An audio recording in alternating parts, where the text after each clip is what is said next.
guys, welcome back to another episode of They Said We Said. It's been a couple of weeks and we're really excited to get you updated on what we've been doing. Ham, what games have you been playing? Halo, and a little bit of God of War, but back to Halo. Mostly just that. I mean, we've played that together quite a bit, you know, before the campaign even came out, because they dropped that the multiplayer early when they did the Xbox 20th anniversary for Xbox. So we've been playing the heck out of that. I also got a Dreamcast and a Sega Genesis. I haven't opened up the Genesis yet, but I did play some Ready to Rumble boxing on my Dreamcast. So that was kind of fun. You got the Afro? Yeah, the one with the Afro. Yep. Afro Thunder, I think that was his name. But yeah, if you notice the background and the ambiance has changed a little bit, it's because we moved and finally got some more space. So yeah, a lot more. Just been doing a whole lot of shuffling and running around. But as for what I've been playing, it's pretty much Halo. Loke? Halo. That's it. That's pretty much it. It's so time consuming that I forgot to watch the Game Awards. So, and it's nostalgic, right? I mean, it makes me feel like I'm, oh gosh, I don't even remember. What was it, like 2000 when the first Halo came out? 2001. What was it? 2001? Yeah, so, oh Lord, I was in middle school and I was playing on the PC with my dad. So that was fun. As for me, I was fighting the urge to like Halo because the first time I heard Halo Infinite is going to be open world and pretty much Far Cry or Halo Far Cry, I was like, another open world game. We've had enough of this. I fought it for the first hour, but then like the rhythm just kicked in. I'm picking up Mjolnir armors and conquering forward operating bases. Just great game. Yeah, see, like a lot of people will say Halo is very similar to Far Cry, and I agree to a degree. Once you start a mission in Halo, then it's just Halo. It has nothing to do with Far Cry anymore or any other similar open world game where you're taking down bases. It stops the whole base thing, and it feels like you're in like an OG level of Halo. So I mean, yeah. I really like how it feels like you're playing two different games. You're looking around. The way they use the terrain. Yeah, you're looking around. Like each objective, it's awesome. You're taking out outposts, doing boss fights. Like when I was playing Far Cry, I still felt like I was in the same environment kind of at all times. When I'm playing Halo, I'm taking out that outpost and I get that Far Cry kind of itch. But when I'm like in the like doing a mission and everything's really quiet and you're just running down a hallway, you turn left and there's some shields up and there's a bunch of grunts and couple brutes and whatnot to kill, and like it starts to feel like original Halo in those moments, and it feels really intimate in those moments because you can see like the smoke coming in from like the building. You can kind of see like the air conditioning going on in there. It's especially since it's only single player right now, very intimate. A fun moment that I had, since I'm obsessed with the side missions, most of the forward operating bases full of like different enemies and whatever. There's one, I forgot to save it, but there's one where I rocked up and there's no enemies. It's just silent. I was like, oh, okay, this is probably a glitch. So I go there to press the button and it says there's enemies nearby. I'm like, what enemies is? I'm looking around. Next thing I know, I get shivved by one of those What are they called? Yeah. The camo guys. Oh my god. Yeah. I'm just ragdolling. I didn't even see the guy. I just know that I got shipped because I heard the sound. Like, I'm like, damn it. And then when they kill you, they clown on you after they kill you. Yeah. It's like, is that it? Is that all? That this is the Spartan? Is that all? I was like, it was very interesting because you would think that all of the little side missions would be the same and whatever and identical, but they're very different. Even the way you're supposed to, in my opinion, approach them. Some of them you need to be in the air. Some of them you need to just snipe it out. It's wow. It's a hell of an experience. I'm looking forward to playing it on a higher difficulty with someone that's better than I am at first-person shooters. Yeah, So- I can't wait to play co-op. Go ahead. Did none of us get a chance to watch the the Game Awards, the music performances, or any of that? You know I can't miss out on that. I watched it day of, just a couple hours into it. I turned it on and was able to fast forward through the things that I don't personally enjoy. I did see some of it and some of the things that I didn't think I'd enjoy. I stuck around a little bit longer for, but it had its hit and miss moments, but most award shows do. I didn't put too much stock into it. I just was more or less there to give, a soft clap to those winners and mostly to see world premieres. Yeah, as far as musical performances are concerned, I skipped through most of it. But that first one, I paused for a minute. I was like, is that Sting? That looked like Sting. I'm not sure if it was, but yeah, that was one musical performance that grabbed me. The rest of them I was just like, skip. All right, so Pete Hines gave away hundreds of games at the awards. What are y'all's thoughts, Sam? I thought it was cool. I didn't participate. It was whatever. I thought that was groundbreaking. Freaking amazing. I also didn't participate, obviously, but I had never seen that done in such a chill and we don't care manner. It was one of those moments where Microsoft was just showing everyone that they've got the money, but they did it in such a nice, like, nonchalant way. Pete Hines walking into the field and sweeping up leaves and codes and just scrolling. Oh my goodness, that was just mwah. That moment will live on for a very long time, in my opinion. That was fantastic. Sam, were you a bigger fan of Paul George presenting? Absolutely not. I thought that was ridiculous. The whole part of him coming on the screen was ridiculous, talking about champion, and this guy ain't never won one. He never won a championship for any of the teams that he played for. He's actually known for the opposite on the court, which is he's a great basketball player. I'm not going to say he's not, but he has a reputation for choking in the playoffs, and last year wasn't really his fault because of the whole Kawhi Leonard getting hurt and everything like that, and him having to put the whole team on his back. But still, that's where that's where the biggest stars emerge, and he always falls short, even when the West wasn't amazing. Like he didn't. It's not like he lost to the Suns. He lost to, I think it was Dallas. He lost to the Mavericks after I think they had the lead.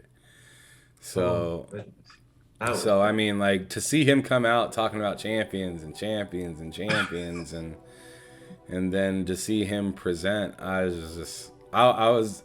felt like they ran out of people to ask. Even though I know he's a gamer, it just felt like I don't know why. There's a disconnect. It seemed like there's a disconnect somewhere. Like either the gaming community that said, "Hey, you need to come show this," doesn't watch basketball, or or he's that big of a gamer and he's won some sort of gaming awards or something like that, which I find it hard to believe because I've never heard of that. But yeah, I mean, I wasn't a fan. Long story short. Yeah, I second everything you just said. That was so ironic. I was like, one of the biggest losers who plays for the biggest losers, because his team has never even tasted. They've never even gone to the finals. The Clippers. They haven't even gone to the finals, and they go and pick this guy. I'm like, what?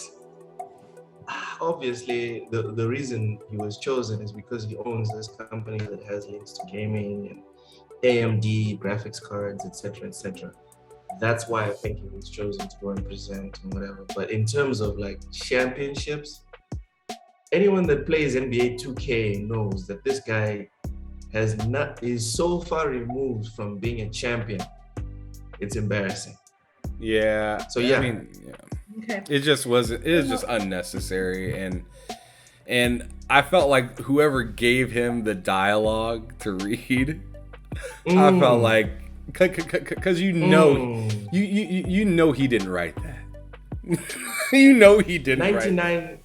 No, let's be fair. 99.99% of celebrities that walk on stage didn't write none of that, because most of them I get play that. video games. I get that, but what I'm saying is it was so far away from who he is that it's impossible for him to have wrote something like that. But anyways, we should move on. Yeah, let's do that. Also, before we move on, as a Los Angeles Lakers fan, that was rough. That was rough to watch. I hated watching Paul George. Like every second that I had to watch that was horrible. Yeah, now we can move on. Well, what did you guys think about Keanu Reeves, Cloak? Is this a heart? I'm trying to make it like a heart emoji. Yeah, Keanu Reeves for me could barf on stage, and everyone just. He seems like such a great guy. So anytime he shows up on screen, whether it's to make fun of the Game Awards, because he was kind of making fun of them at the end of the thing, or just to promote Cyberpunk or whatever, man, just the dude seems amazing. So it was very nice to see him there, as well as Reggie Fils-Aimé, the ex-president of Nintendo. Two great dudes. I mean, like it was cool seeing him. It was kind of like he's a dope dude, and I would like if I were to be a rich person and I would be famous, he's somebody that I'd want to be like, how do you manage? You know what I mean? Like he seems like one of those guys where it's just like he doesn't get to. Yeah, like he lets so much just kind of just roll off of his shoulder, and he just doesn't like he takes things serious, but he takes it serious in a fun way that you can really really gel with him, and you kind of want to be his friend. You just want to be his friend. Like you want to hug him. Yeah, like he's very presentable. I feel like you could totally go like and be like, hey man, improv and just make sure you say these few things. I feel like that's what he does. And because what he says is so felt like heartfelt and like real and authentic. And yeah, authentic and fun. So yeah, I really do enjoy seeing him wherever he is, especially when it's like off camera and he's just able to kind of be himself. What about Senua Saga? What were your thoughts, Luke? I know they said that was in game, like that was gameplay, not a trailer. But I want to see it, man. I'm not saying Ninja Theory are frauds or anything, but I really want to see it because what I saw, for real, what I saw, I was like, okay, if this is actual gameplay, you know, when Jeff said this is gameplay, I rewinded it because when I was watching, I was like, oh, this is a nice trailer. And then when he said this is gameplay, I was like, okay, let's go back. And I need to see it. If that's what the game is, when you're playing it, if that's what it is, then God of War is gonna have to be spectacular to beat it next year in terms of Game of the Year, in my opinion. It's gonna have to be like breathtaking because that was crazy. What about you, Ham? I thought it was really cool. I feel a lot of what you're saying, Loke. You know, they showed what looked like CGI trailer, and then Jeff Keighley came on and said that was actual gameplay. And I was thinking like, yeah, that's gameplay and that looks stunning. It looks amazing. But it seemed like gameplay in the sense of Telltale games. Yeah, where you know, you walk up to a scene or something like that, and you know, maybe you got to hit the A button at the right time. Quick time events. Yeah, and like, I was just like, I was excited for it, but I wanted to see like her walking down like a cave and then like interacting and fighting with something real quick, and like even like just one short fight real quick of something that you're actually fighting instead of awaking a monster and then I don't know, whatever prompts you're supposed to do in that situation to run away and retreat. Like, it looked beautiful, but it was it was too cinematic for me. But great, but I'm still excited to see what comes, because I felt the same way about some of these other games that revealed more later. Like, I guess I could say it because I don't think it's on the list today. Actually, it is on the list, so I'm just gonna hold it back. Okay, personal favorite of mine, StarWars Eclipse. Cam, what are you thinking about? I thought that game looked beautiful, but it was just another cinematic, to be honest. I mean, I'm not gonna. I mean, it gives me the same feeling that Starfield does, in the sense of cool direction. That's about where that road ends, because I don't know what you're giving me. I mean, that's literally what it is. I mean, that's it. That is the dead end right there. I really have nothing else to say about that. Same. It gives me lots of Outriders vibes. Remember how cool Outriders looked before we got gameplay? I was so thirsty for that game, and StarWars Eclipse also looks like it'll be a very, very good game. It's just CGI, no gameplay, we don't even know what type of game it is. Is it an action game, action adventure? Is it a first person? We don't know nothing about it. We just know it's a Star Wars game, and the cutscenes will probably look great, but we don't know if I'm sorry for the example, but we don't know if it's Anthem or if it's God of War. You know, we just know that it looks good. That's all we got. Okay, so you guys, moving on to Wonder Woman. Wonder Woman. Now this one has me excited. Not because we saw anything, because we saw even less from Wonder Woman than we did see from Star Wars Eclipse. But Wonder Woman is being developed by Monolith. These are the guys that made Shadow of Mordor.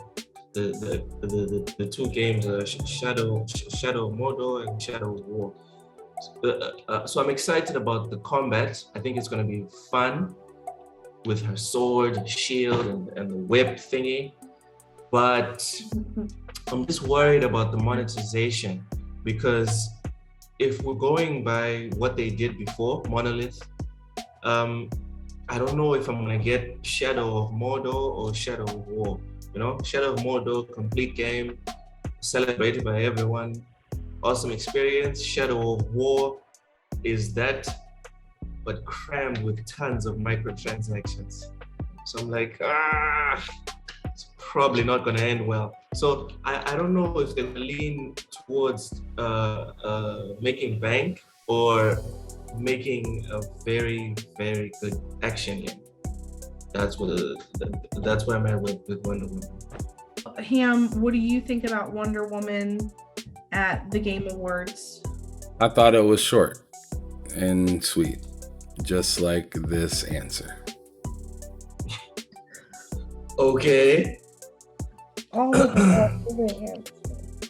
That was a serious answer, and you got your head down. That was a serious answer. I'm just because really shocked. Look, I mean, Luke's seen it. He's seen it. Short. It was short. Very short. There was nothing. We just saw like the lights from her robe that makes people tell the truth, and then we just saw like little shots of her costume, and that was it. That was it. Wonder Woman. That was it. And and there was a lady in the background saying that you're a hero, but you can do more. All that generic.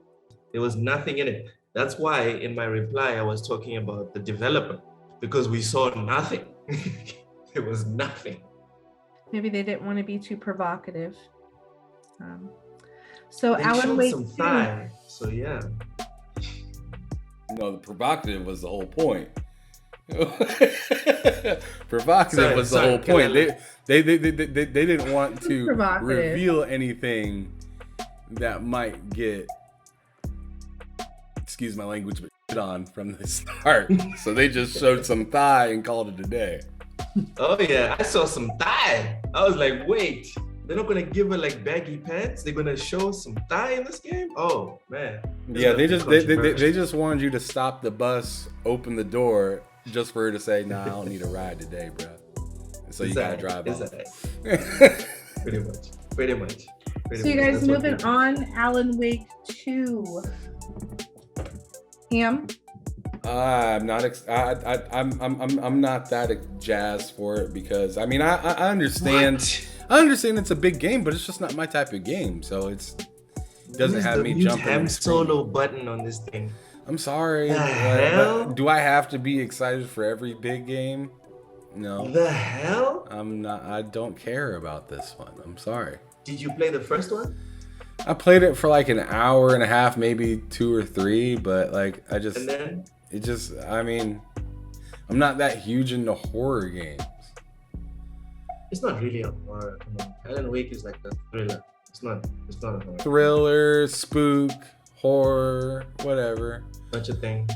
Like it's just, I don't really care that much about them. I loved it, and I also love the fact that it's not like an Xbox exclusive. I think more people need to play games like Alan Wake. It's very unique and setting, and even the way you battle the enemies. It's not just point and shoot. You have to use a bit of the brain cells. So and it's also a very interesting trip on what's real and what's not. At least the first one was. I don't know what the second one's gonna bring, but it's made by Remedy, so it's probably gonna be a hell of a trip. I cannot wait. Well, what did you guys think about Slitterhead? Ham, I've never mentioned that. So do you?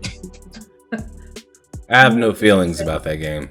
What is this? I'm gonna say pass on that one, because it's just not, like I said about the last game. It doesn't interest me, man. It's just not from the my alley. Well, not the makers, but the art director of Silent Hill. Cannot wait for this one. It's gonna be It lots looked of fun. And freaking creepy, especially the very end.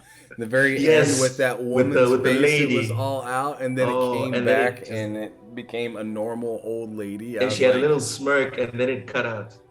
Yeah, that was Fantastic. extra. Come That on. was so extra. I mean, if a game like that came to Game Pass, same with Alan Wake. If a game like that came to Game Pass, that's when they'd get me to play that game. Those games, but I'm not gonna go and spend money on those games because it's just not even in my wheelhouse. Would you quit? Favorites? Would you quit if it was super scary? No. No, I wouldn't quit. No, I wouldn't quit if it was super scary. I just like I said, I just don't want to spend $60 on it.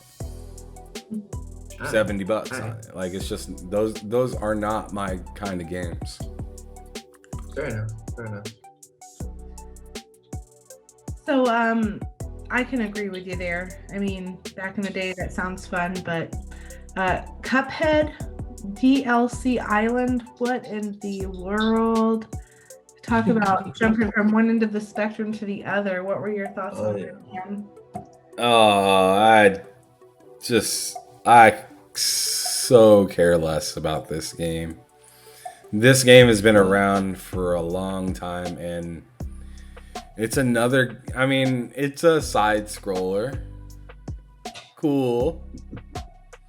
But like, I'm not into that humor that they have that much. I mean, I don't think it's that great in my opinion. I mean, I can understand a lot of people loving that and like kind of the old style mixed with new style kind of game, but it doesn't intrigue me. I'm a snob when it comes to side scrollers. Very particular. What about you, Loaf? Are you a snob too? I particularly hate side scrollers, but I will give Cuphead a chance because it's a side scroller, but not in the usual sense. Most of the side scrollers are Metroidvania type these days. Cuphead is just move to the right and kill whatever shows up on the screen. You know, there's not much chance of you getting lost whether you're supposed to go up or down or whatever. So it gets tough too. It's not a side scroll, it's just a forward. Yeah, pretty much. Shoot 'em up, more in the vein of like Contra, right? Yeah, I mean, but much harder. It's harder than Contra. Oh yeah, that game gets intense. Like, I've watched gameplay on it, and it's a pretty game. Like, they got a lot going for it, and if you like those hardcore games where you could be spending some time, no difficulty setting. Yeah, you could be spending some time, then you might be in for a treat, but it's not something I'm running to. Yeah, I'm definitely down for some Cuphead DLC Island. Looks like a good time. Well, Sonic Frontiers can't beat the classic, but Loke, what do you think? How did they do? Sonic Frontiers, zero gameplay. And from the name Frontiers, that sounds like an open world game.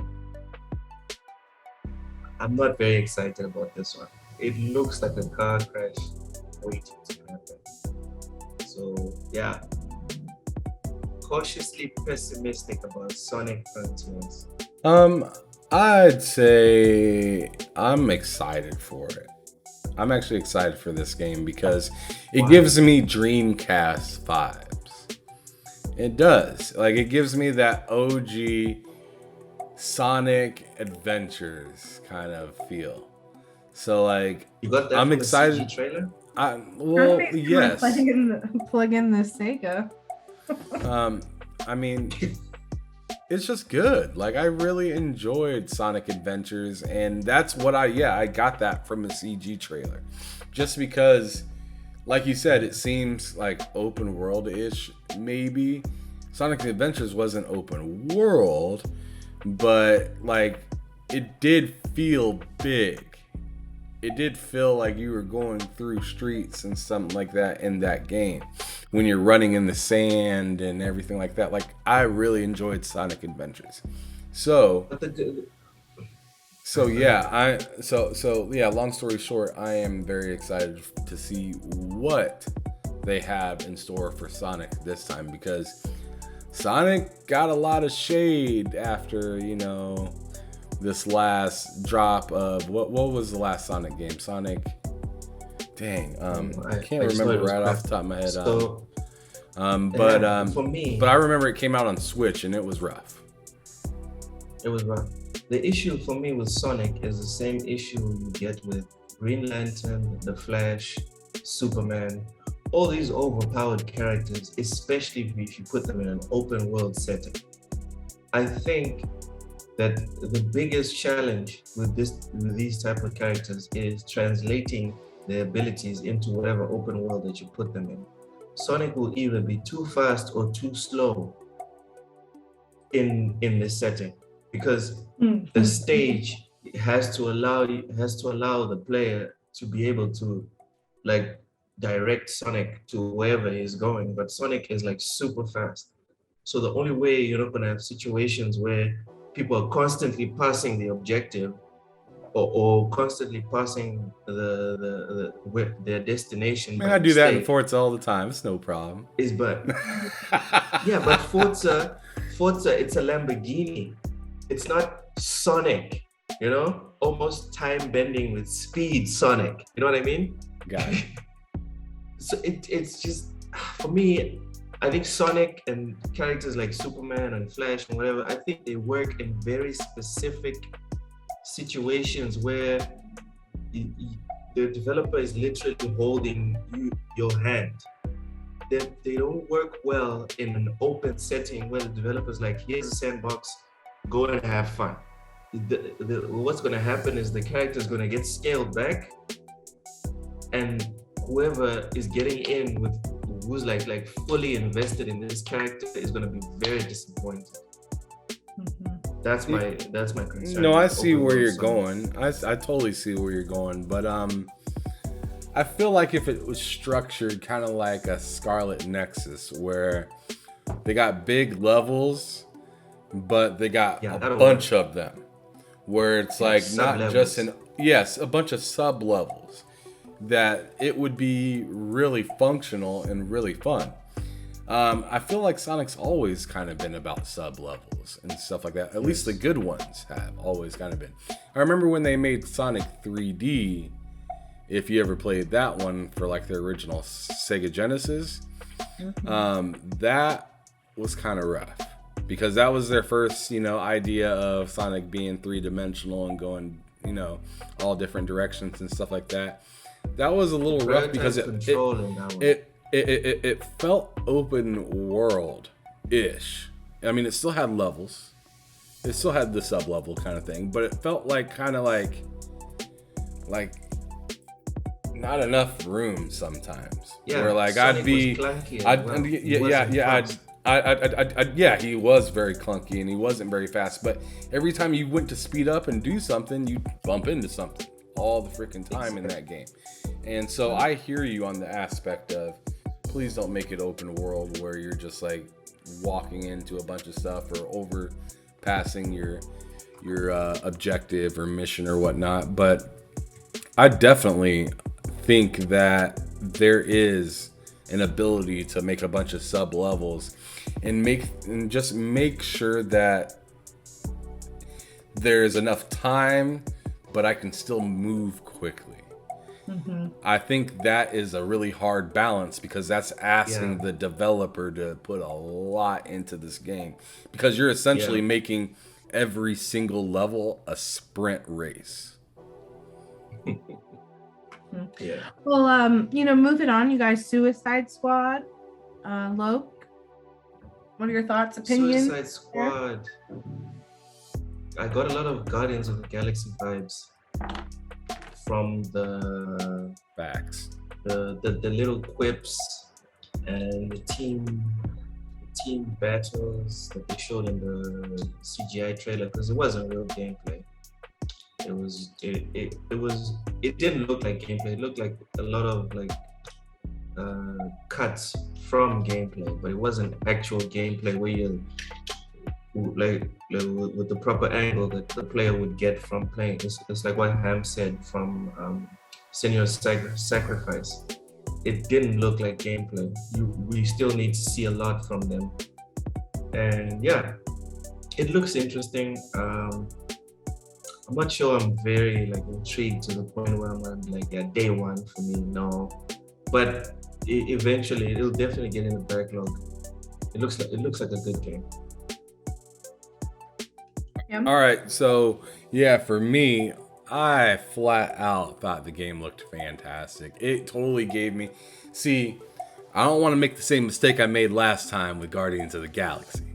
Because with Guardians of the Galaxy, I was It's just like a like, big fat one. I one. thought it looked so mid when I seen it at E3 the first time.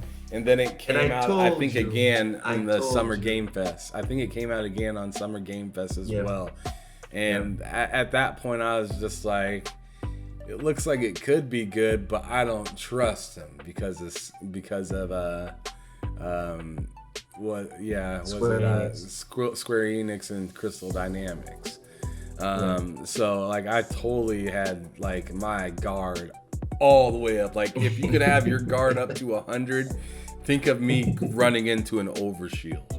Like I had 2 guards up. I was not having any of it. So yeah, I took a fat L. So this time I'm gonna go the other direction and say Suicide Squad looks fire. All the particles going everywhere. I 100% agree with Loke. It reminds me of Guardians of the Galaxy. Just the way that they talk to each other, the team, the way that they're kind of rejects, essentially. Yeah, it just kind of gave Boomerang me that. was pulling out some weird moves. That didn't look like Boomerang. Did you notice that? Boom. No, I didn't notice that.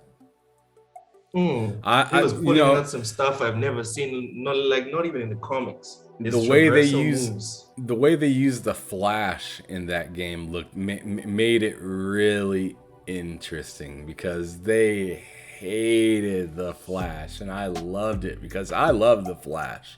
So to see that I might be going up against him in there makes me kind of excited, because I wouldn't mind getting my ass whooped by the Flash because he's tough.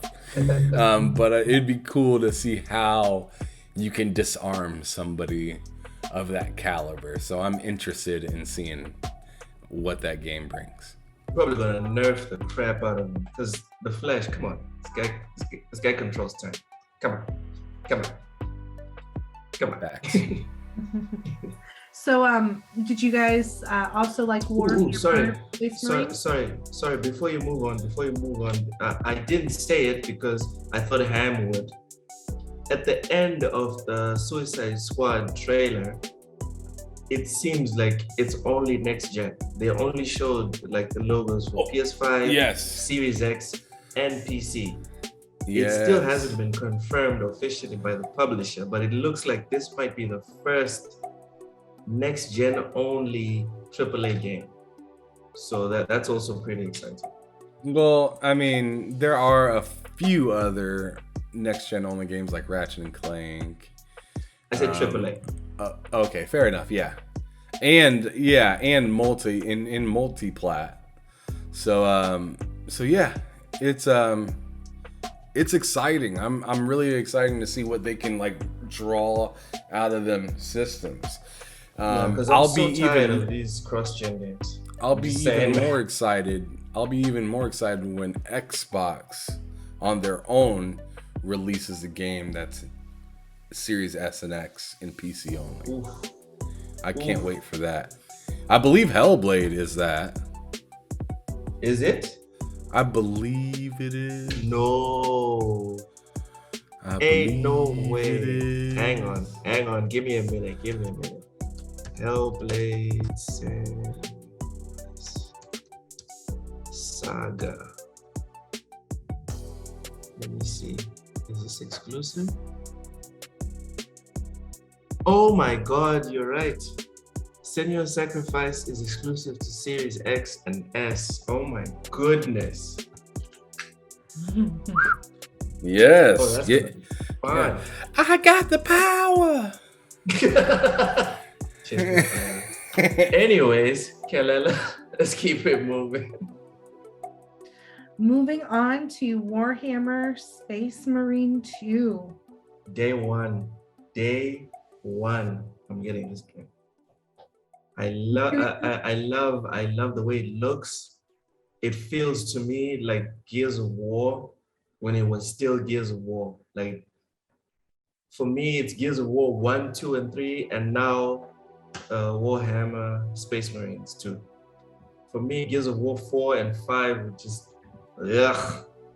I just want to yuck it out of my memory. It doesn't exist. Warhammer Space Marines 2 looks like it's gonna be savage, and I'm here for it. All right, so my take on this game is I get when I was watching that trailer for it, I got the same vibe that I got when I first, and don't on me when I say this, because everybody had this feeling when they first seen it too. When I first seen Anthem debuted. Oh my God. When I first seen Anthem debuted, I was astonished. I'm not talking about what we got after that after the game came out. I'm just saying when that game was brought to light to, hey, we are working on this game. Look at this amazing game. I remember my jaw hitting the floor when I seen Anthem. Yeah. I felt the same way watching Warhammer 40K Space Marine, because just the Space Marine 2, sorry.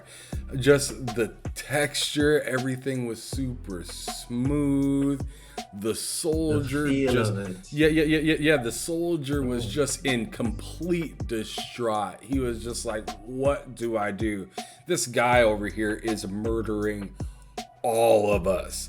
And he didn't say that, but he said that with his face. He said, I don't want to do this no more. And then the Space Marine came in looking like just juggernaut. Just came out, and then he put that like gun, like chainsaw looking, and like you said, it reminded me of Gears of War.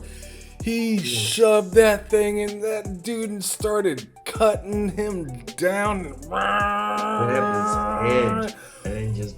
Oh man, I was like, wow, I need to play this. That was a game that said buy me. That was one of those games that like I felt really good about Suicide Squad. That might be my most fun game that we're gonna talk about, but as in like a game that I want to sit down and kind of take serious, I feel like Warhammer could be that game. Warhammer could be that game where I'm like really interested in the lore and stuff in it. For me, it again, I have to go back to Gears of War because I love the Gears of War series, and it just broke my heart with what happened with Gears of War 4 and 5. And this to me, just it feels like a love letter to the original trilogy. It doesn't have a message, man. It's just carnage and violence, like pure and utter violence. And I just love it. I love it. I'm getting it day one. All right, Saints Row, Cam, do you yay or nay Saints Row? I'm gonna give it a, man, I don't know how to give that a middle answer. It's very It's a middle meh. of the yeah it was a meh. Just like the action aspect of it looked really cool. Laying on top of the cars and shooting looked really cool. What caught me a little off was kind of like that forcible kind of, I don't know, maybe it's not forcible, I don't know what to call it, but that kind of Gen Z vibe ish, and very, it just kind of reminded me of a Saints Row but like Fortnite edition. I mean that's kind of the vibe that I got from looking at that game. So it looked fun, it looked like something I'd want to try, but it doesn't look like something I'm gonna be like running out to get at all. I'm happy that they pushed it back to August because it had no business in February. I don't care about this game. Let's just move on. Okay, we Dang. can move on. Star Trek. Oh yeah, that's my jam. That's my jam. Star Trek Resurgence. I don't think 100% story focused game. That's my jam right there, man. Making decisions, getting all types of outcomes, being like a captain of your ship. I love it. Absolutely cannot wait for this one. Day one. I know it's not gonna be like super, it's not gonna change the industry, but I'm not gonna regret getting it. I'm gonna have so much fun with this game. Love it. Cam has a headache over it already. Are you done? Hey man, if you don't jump in, I will keep going on about Star Trek. Are you done? Let me know when you're finished. All right, I'm done. Let me get my pants on. Oh right, my go ahead. god. Oh my goodness. So Go ahead. I am 100%, not 99, not 99.9. I am 100% worried about this game. Why? Star Trek in the past with their video games has always put out the ambiance that I felt in this world premiere of that game. It felt dull. It felt very dull. I'm always worried about in Star Trek because I used to watch a lot of Star Trek. My dad got me into Star Trek. I don't have the best relationship with my dad, but one of the things that I remember with him was Star Trek. Next Generations, with Jean-Luc Picard and all that. Like I was a big fan of that show. So each time I played a video game, I was just ended up being kind of bored with it, like after a few hours into it. So I'm worried when I see this game that it's going to be kind of a repeat of that. Now, I like the ability to kind of make options and choose what you do through that game, and it did have some cool cut scenes that they kind of showed in that, but I'm nervous for it to be anything but maybe a drop in the water when it comes to a dope game. And that's what frustrates me with Star Wars versus Star Trek. Star Wars, I'm not even a big fan of Star Wars. Star Trek, whatever you want to call it. Trek, tomato, tomato. Yeah, exactly. And in other words, we're saying shut up. But what I'm trying to say is I'm not a big fan of Star Wars at all. Kalila will tell you, like, she's tried to get me to watch all of the movies. He doesn't even know the Star Wars storyline. Like, I don't. What? But I'll play the games. The premise of the movie. But I'll play the games. I don't even know what the Force is. Time out. Let me finish. He's never had that type of relationship, so. Okay, let's let him finish. He's getting frustrated talking about it. Yes, I'd like to finish what I said. What I started. Star Trek. All right. So, as I was saying before you guys rudely interrupted, was that I'm not that big of a Star Wars fan, as Liz violently interjected and had to let everybody know that I don't really know too much about it at all. She don't even know what the Force is. Oh, all right, that's enough. That's enough. That's enough. But anyways, I'm not a big fan of the story at all. But their video games are intriguing. They're pretty fun. They get really good ratings. They have a good community that loves that game, and they have a community outside of their well-known community that enjoys that game, or those games, Star Wars games. But for Star Trek, it's a niche. Like I said a few episodes back, it's very niche in its fans and followers when it comes to the video games. And it's because they haven't had a banger. They've never, that I ever known, had a banger that wasn't a strategy like RTS kind of game.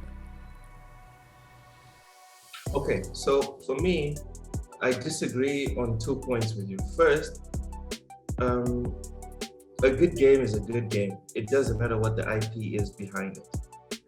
You just have to look at a game like Valheim. Valheim has 8 million players. There's no established IP behind it. It's just a good game. So this thing where you it seems to me that you're inferring that because Star Wars has a bigger name than Star Trek, that's why they get better scores or better. No, I'm not saying that at all. I'm strictly saying that Star Wars, I'm not a huge fan of, but they have games that I enjoy playing because they kind of hit on all different kind of aspects. They hit in multiplayer games. They have, single player games that are really cool, really innovative. They have, they just have a broad, they have a big catalog of different types of games, where Star Trek doesn't really have any game. Like what's the last Star Trek game that you can tell me that you've played that you thought was just amazing? Blank. Exactly. Dude, my point exactly. But they have games. They I don't even know. They have like $1,000 amazing Star Trek game. I don't even know of any. I can't think of a Star Trek game. What are you talking about? Not a good one. Clones? You guys never played Battle of the Clones? That's Star Wars. We're talking about Star Trek. I'm talking about Star Trek. Yeah, no. We're talking about the paucity of their games. So for me, the reason why you should have faith in this one is that it's made by Telltale Games. These guys are the ones who made like the Walking Dead games, the amazing Borderlands game. Game of Thrones was kind of mid. It wasn't great. Maybe it'll be great. Maybe it is. But you know what? I'm gonna go into this one. I'm gonna go into this one the same way I went into Guardians of the Galaxy last time. If I take my L, thank you. That's like okay. I will own that L. I will go out and buy the game just like I did with Guardians of the Galaxy. I want this game to be good, but if it's not, don't look at me and say, "Can you believe it?" I'll be like, "Yeah, I believe it," because all the other ones were awful. Well, move on, so we can tell. Time will tell. Yep, time will tell. Yeah. That's right. Speaking of tales, A Plague's Tale, Requiem.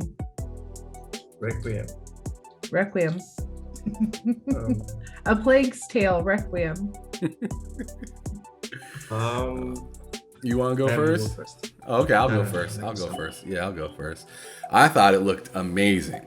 And I mean, if you played the first one, you know how much like sneaking around and stealth you do.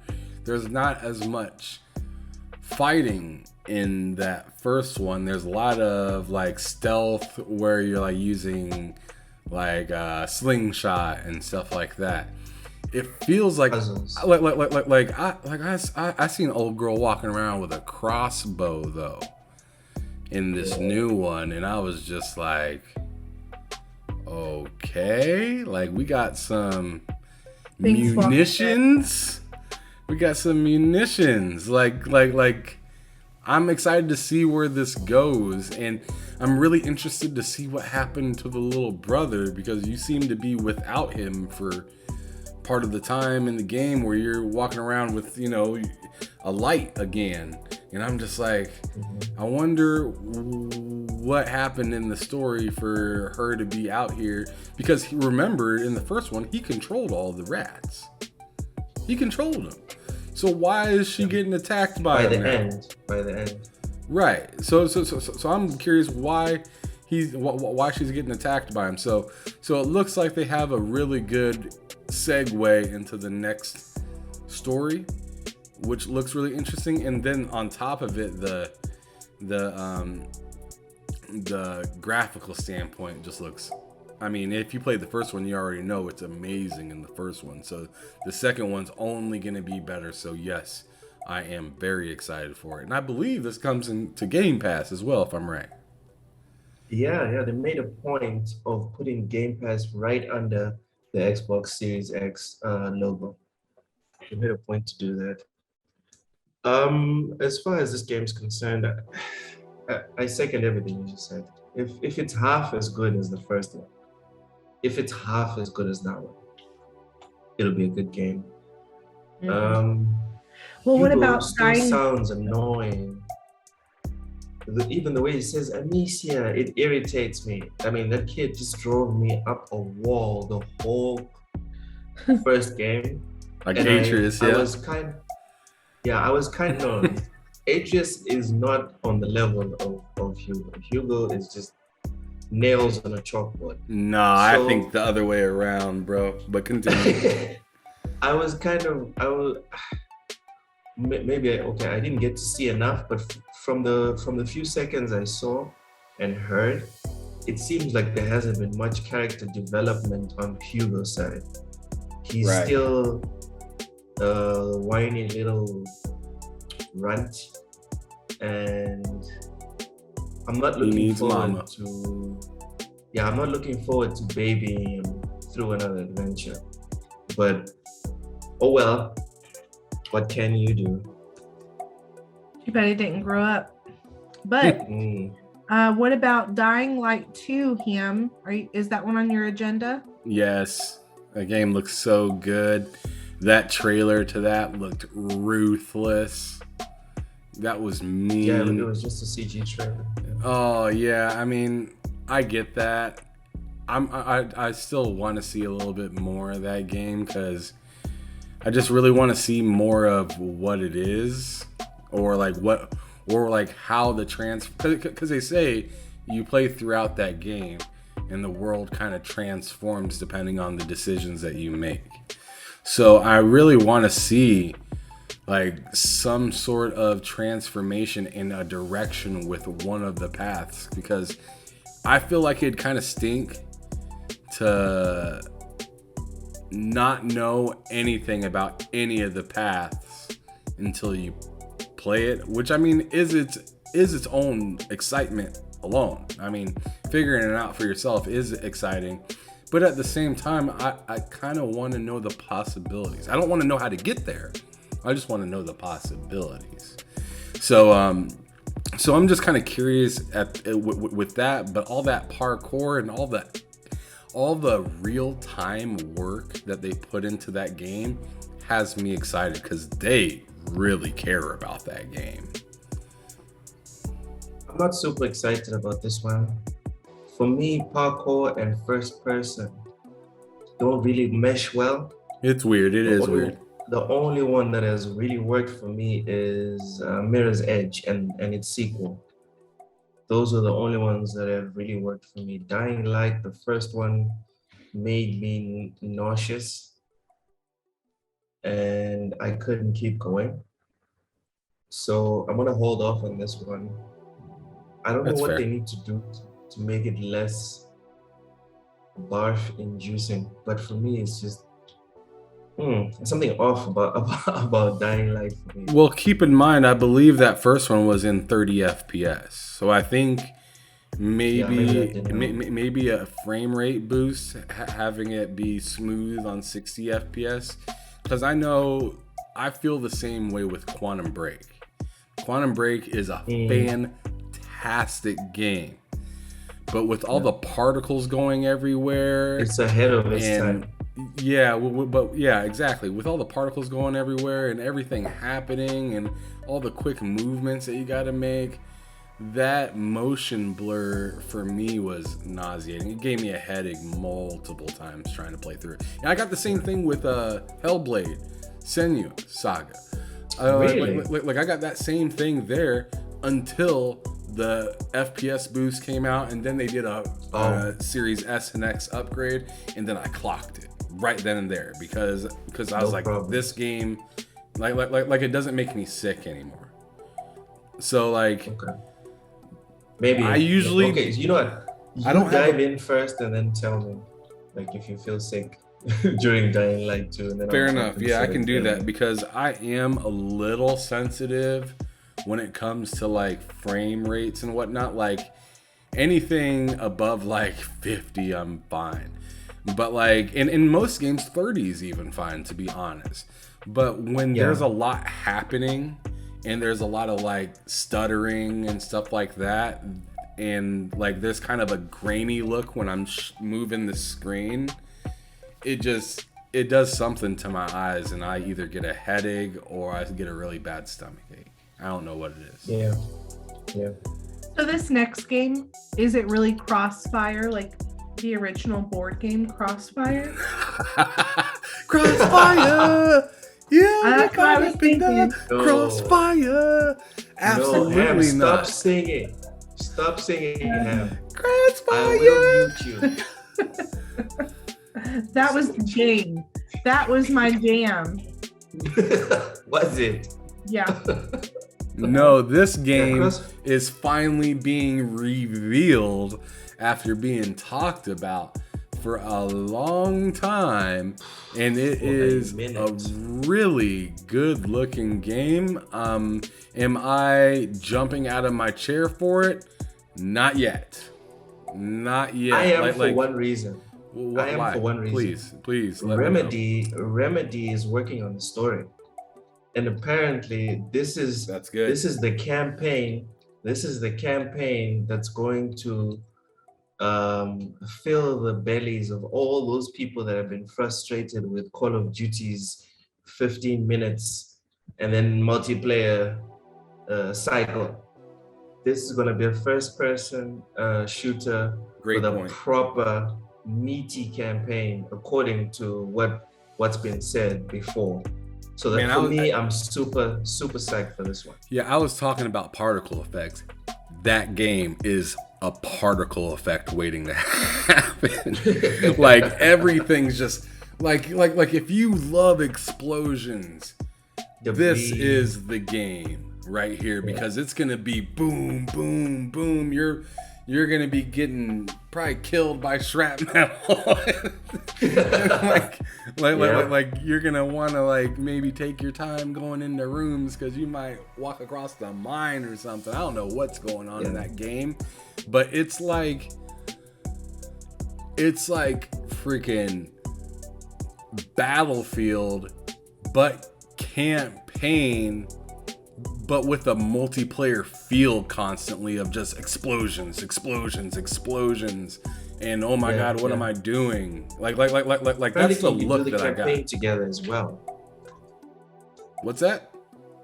I said apparently you can do the campaign together as well.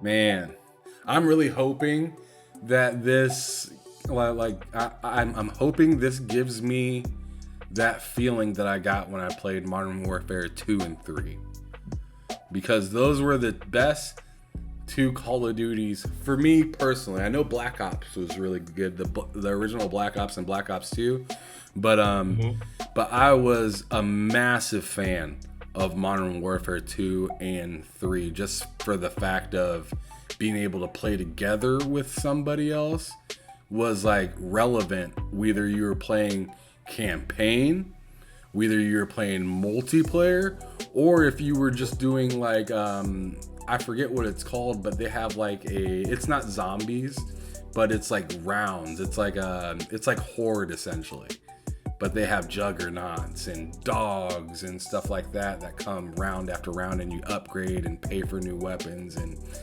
call in drops and stuff like that. Like I'm hoping that it itches some of that. I'm not expecting it to be the same thing, but I'm hoping that it like gives me that like, all right, it's me and you in the world in this entire game. You know what I'm saying? Mm-hmm. Yeah. That's the same excitement I'm looking for with the Halo cooperative. Like, please. Yes, I can confirm Crossfire X has co-op. Well, what about that same excitement for the Halo TV show trailer? Ooh, what a segue. That was a good segue. All right, I'm gonna go first. I already know what your answer is gonna be, Lo, because I read it off of Twitter. But I'm pretty excited to see what they do with it. I just hope that it's not. I hope they don't beat around the bush too much. Like, that's all I kind of gotta say about it, because I want to see action. If you're talking to me about a Halo show, I don't want it to be just a bunch of talking and corridors and emotions. Like that's how I felt about, like, this has nothing to do with it because it's an anime and they got their own thing, but anybody that's a Dragon Ball Z fan can feel me. Oof. Like, best fighting ever. But that was rough, for man. the love of God, would you guys just start fighting? Like, you know what I'm saying? I'm thinking about Dragon Ball Evolution. It's just like, for the love of God, would you guys just stop talking about how tough you are and just fight? You know what? I'm gonna go straight to the point, man. Halo better be about Halo, okay? Don't bring me whatever the hell is happening currently in the year 2021. I don't need that in Halo, okay? Just give me Halo. Don't give me 2021 with a side of Halo. That's what I'm gonna say about that. Let's move on before I get started. Oh, and one other thing that I've seen you talk about on Twitter that I thought you were gonna bring up, but you didn't bring up, was I want it to be not a little bit of Master Chief. I want it to be all of Master Chief with a little bit of other side characters that maybe pop in every once in a while. I disagree, Ham, because I think like the difference between me and you is that we see Halo from two different perspectives. You see Halo from all the campaigns you've played and all the multiplayer you've played. I see Halo from all the books I've read and all the short stories and CGI movies that I've seen over the years. And I know is more than Master Chief. I get that, but what I'm saying is I don't want it to be 5% Master Chief and 95% just a bunch of other stories, and I only see Master Chief hop in and say, "Hi guys, I'm here, gonna go fight, I'll talk to you later," and then I don't see him for 3-4 episodes. Look, first off, first off, I think it was a big mistake with them starting the first season with Master Chief already in the suit, already Master Chief, or Dr. Halsey's already done whatever she needed to do. I think that was a big mistake. I think Halo is the type of IP that you have the time to be like, guys, we're gonna do this from the beginning. The first season should have been about the creation of the Spartan program, and then at the end of season 1, we're seeing Dr. Halsey coming up with the skeleton of what it is that is going to be Master Chief. And the whole season, what we're doing is we're building up to the Spartan program, and we're building up to the Covenant and the Forerunners. That's what season 1 is supposed to be. So for me, they already messed it up. They jumped the gun. They got all the way to the front. There's hundreds of years that they just skipped. And I think that was a big mistake. Second, when I say that I wouldn't mind it if it wasn't about Master Chief like the whole time, is that it's not just that I know. Just look at the trailer. Look at the trailer, Ham. They're not showing you the Banished. They're not showing you the Covenant. They're not showing you the Prophets. They're just showing you a bunch of humans. Halo is much more than UNSC. There's no Forerunners, there's nothing. For me, that intro was 100%. I can see it. I hope to God that I'm wrong. I will take this L with a smile on my face, but I can see it, man. Corridors, secrets, conversations, emotions. It's not gonna be Halo. It's just gonna be a bunch of these shows that we were already seeing with Halo slapped on it. That's all it's gonna be. And for me, that's sad. I'm so frustrated. I think they jumped the gun. They should have taken the time to focus on the everything around Halo, not just the humans, because the humans don't make up the whole of the universe of Halo. It's like if Marvel wanted to make an Avengers movie and then all the Avengers were X-Men. All right, well, let's move on, man. Let's move on. You ran. Okay, Elden Ring. Ham, do you have anything on that game? I know it's multiplayer, and it made me really interested in it. I'm going to finish my first From Software game thanks to multiplayer campaign. Hey, look, hop on. I don't care, dude. I really don't. I don't care. Like, you can say whatever you want. You can make all the jokes you want. I've bought every single FromSoft game, and I haven't beaten one boss. This is it. This is the dub I've been waiting for almost 10 years, and I don't even care what you have to say about it. I don't care. That's all I gotta say about it. Is I'm extremely happy it's almost out. And I'm extremely happy that it's co-op, because if it wasn't co-op, I wouldn't care. Being real. I'm extremely happy. I would still care. I would still buy it. I would still lose to the first boss, and then I would uninstall it like I've done for all the other games. This is my From Software tradition. And the reason I'm super excited for this one is because I have a real chance to beat it.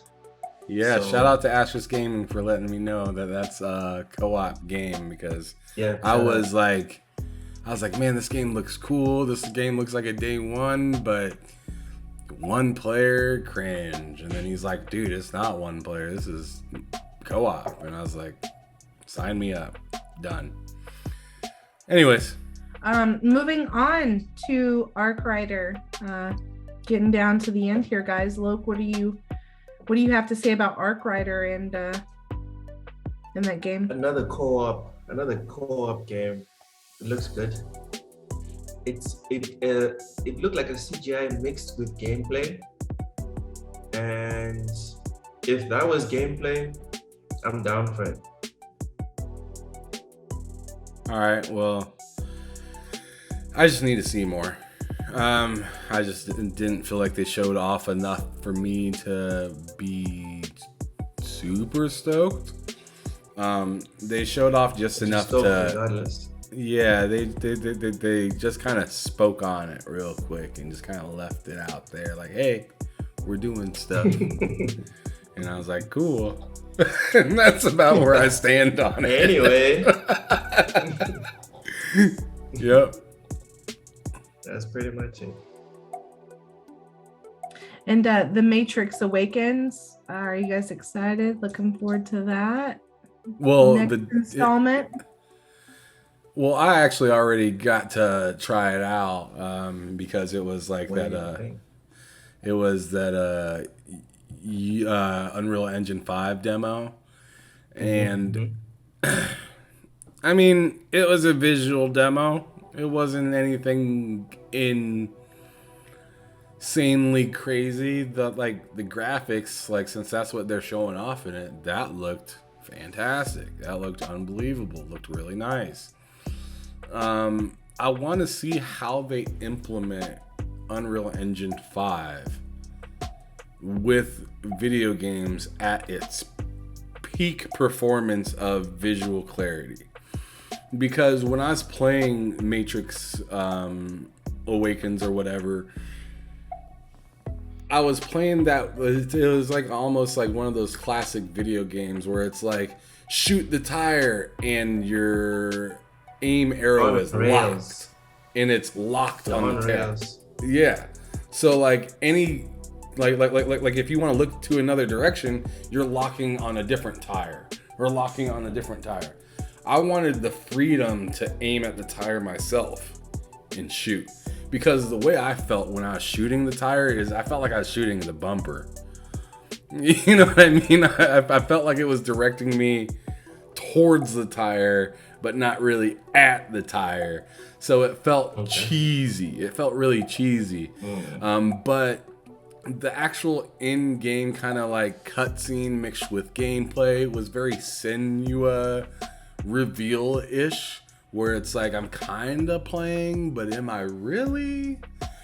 No. All right, shoot the tire. The woman tells me to shoot the tire.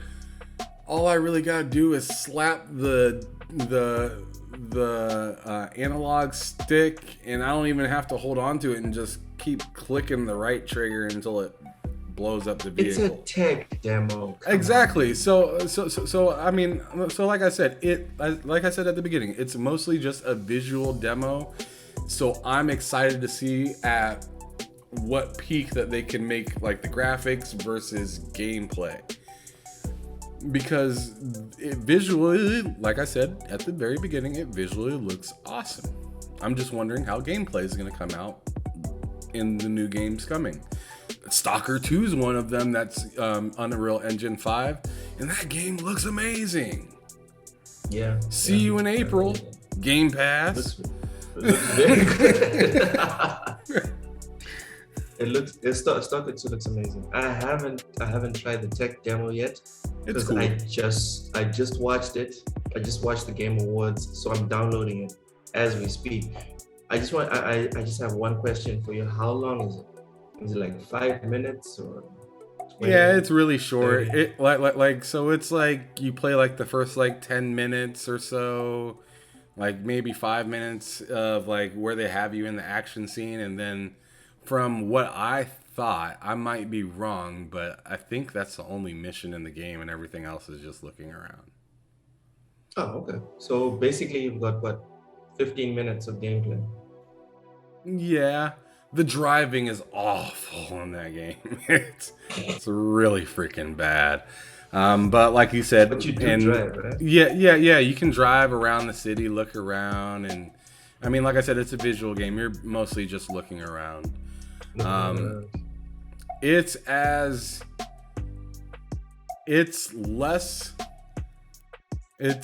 a whole lot less to do than like a flight sim game. And you think about a flight sim game, you're like, man, there's not a whole lot I can do, especially if you don't know what you're doing. You're like, I hit gas and I go. It's kind of like that in the trailer. It's I hit gas and I go, I stop, I get out car. That's kind of okay. Well, I'm definitely gonna give it a go. I feel like this was a missed opportunity for Xbox. Like I'm not a big fan of the whole exclusive this, exclusive that bandwagon. But I think Matrix, because of all the green, would have been perfect. You're not lying. Perfect. I thought that too, to be honest. It would have, especially after hearing the Coalition helped out with that. Yeah, I was just thinking, like, man, this is the perfect mix. And then the PS5 version ran a little bit better, which was sad. Yeah, for me, it was just like, I think Phil should have done everything in his power to be like, this tech demo will run on Series X only, like not even PC. Just put it on Series X. Everybody has to get a Series X or S to play this. And I think that was a very big missed opportunity, in my opinion. All right, well, we're running out of time. Kalila. Wrapping it up, you guys. It was another episode. Great episode of They Said We Said with the guys Ham and Rope. We appreciate your guys' time and wish you a very happy holiday season. Thanks for hosting, Nana. Thank you for your time. We'll talk to y'all later. Hey, hang on. Well, what's up? Hang on a minute. Are you telling me that this is going to be our last screening till next year? We'll talk about that later. See you guys. All right. All right, cheers.